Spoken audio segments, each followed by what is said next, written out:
Kuburan.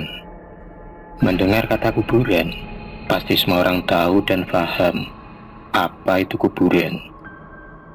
Ya, kuburan. Sebuah tempat pemakaman bagi orang yang telah meninggal. Pasti semua orang mengidentikan dengan kata seram atau tempat seram. Tempat yang terlihat angker di waktu malam.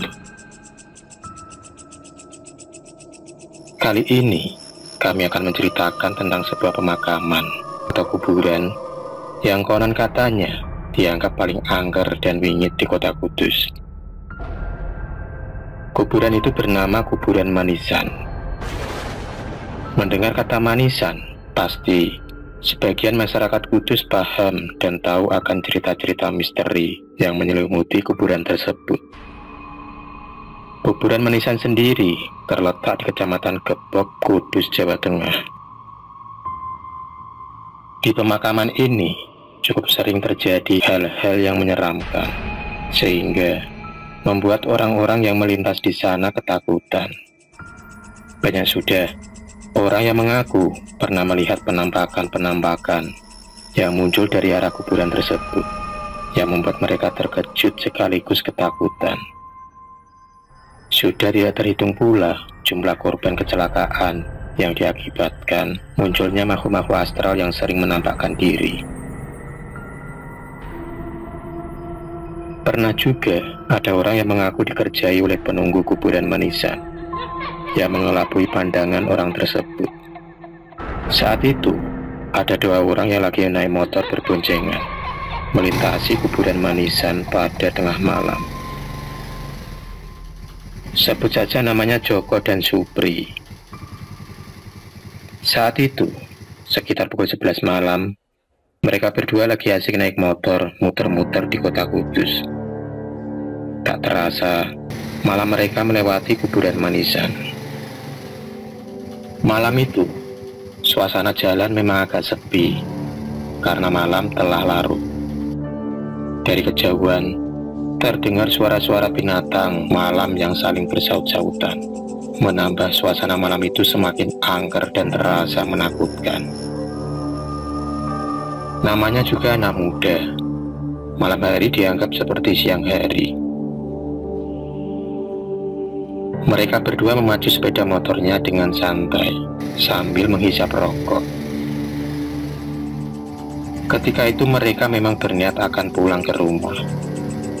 Tak lama kemudian, mereka mulai sampai di jalan arah kuburan Manisan. Mereka berdua masih asing ngobrol sambil naik motor. Sampai titik itu, tidak ada sesuatu hal yang ganjil yang mereka rasakan. Mereka merasakan perjalanannya pulang lancar-lancar saja tanpa ada kendala. Padahal, sebenarnya mereka saat itu sudah memasuki area pemakaman. Namun mereka berdua tidak menyadari. Mereka berdua seolah merasakan sudah sampai di rumah. Dan dengan santainya, mereka langsung masuk kamar dan tidur. Mereka berdua masih belum menyadari dengan hal yang sebenarnya terjadi. Tak lama kemudian, Joko terbangun dari tidurnya. Saat Joko membuka mata, ia bingung dan kaget saat ia melihat sekelilingnya yang tampak sepi dan gelap. Ia baru sadar saat kedua bola matanya mengarah pada sebuah batu nisan. Joko masih tak percaya dengan apa yang dilihatnya. Maklum, bangun tidur serasa nyawa masih separuh. Berkali-kali Joko mengusap-usap kedua matanya, dan masih saja yang tampak sebuah batu nisan kuburan. Kali ini, pikirannya sudah mulai kemana-mana. Ia pun sudah mulai berdebar-debar, dan kemudian ia pun memandang ke sekelilingnya. Ternyata, yang ia lihat adalah batu-batu nisan yang berjajar banyak. Joko pun kaget bukan kepalang saat ia sadar ternyata ia tengah tertidur di atas kuburan. Joko sontak meloncat, dan ia melihat Supri yang juga tertidur pulas. Joko kemudian membangunkan Supri. Pri, bangun Pri, bangun Pri. Ya, ada apa Jok? Aku masih ngantuk. Pri, bangun Pri. Kita sedang ada di kuburan Pri. Hah? Supri sontak kaget dan terkejut saat Joko mengatakan kata kuburan. Supri terbangun dan benar saja yang ia lihat saat kedua matanya terbuka adalah sebuah area pemakaman. Sontak, Supri langsung lari pontang-panting karena ketakutan dan disusul Joko yang juga ikut lari. Mereka berdua kemudian segera menyalakan motornya dan langsung tancap gas dari kuburan tersebut.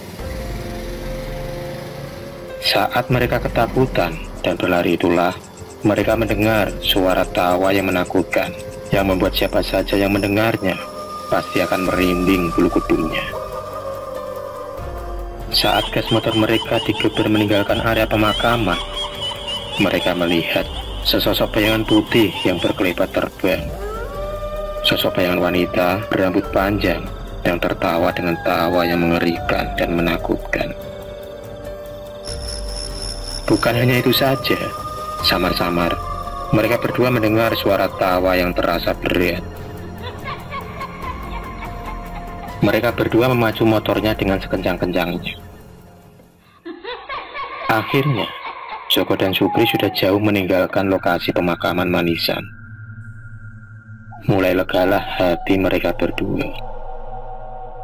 Laju sepeda motor mereka mulai pelan, dan tak berapa lama kemudian mereka berdua melihat ada sebuah angkringan kopi di pinggir jalan. Joko pun segera mengarahkan laju motornya mendekati angkringan kopi tersebut. Motor pun berhenti tepat di samping angkringan tersebut. Joko dan Supri segera masuk dan memesan kopi sama es teh. Mbah, kopi sama es teh 2 ya.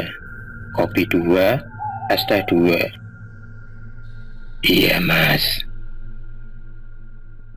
Nafas Joko dan Supri masih tampak ngos-ngosan, biarpun sekarang sudah lega. Tak lama kemudian, kopi dan es teh pun jadi. Monggo mas. Ya mbah. Kelihatannya kalian berdua bukan warga sini ya. Iya mbah. Bener mbah. Kelihatannya kalian ketakutan. Apa habis melihat hantu? Loh, mbahnya kok tahu aja? Benar mbah. Tadi kami berdua malah habis tertidur di kuburan. Itu loh mbah, kuburan yang dekat belokan dan banyak pohonnya. Oh iya. Kalian tahu nggak, kuburan itu memang sering ada hal-hal yang aneh dan penampakan-penampakan yang sering terjadi. Sudah banyak orang yang mengalami hal-hal ganjil dan melihat penampakan-penampakan di sekitar kuburan itu. Memang kuburan itu terkenal angker. Di Kudus sendiri juga ada beberapa kuburan yang punya cerita-cerita misteri dan dianggap angker oleh sebagian masyarakat sekitar dan masyarakat Kudus pada umumnya. Ya udah, monggo lo mas, diminum dulu kopi sama es tehnya biar lega. Joko dan Supri kemudian segera menikmati kopi dan es teh yang mereka pesan. Es teh yang terasa segar membasahi tenggorokan mereka berdua. Tak lupa mereka mengambil nasi kucing untuk mengganjal perut. Malam itu mereka menikmati nasi kucing ditemani kopi dan es teh, dan juga tak lupa rokok yang mereka bawa.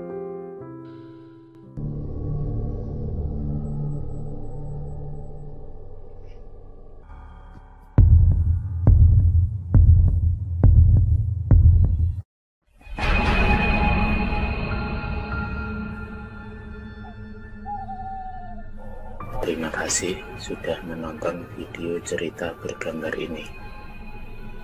Klik subscribe untuk terus mendapatkan video-video cerita bergambar selanjutnya. Semangat berkarya.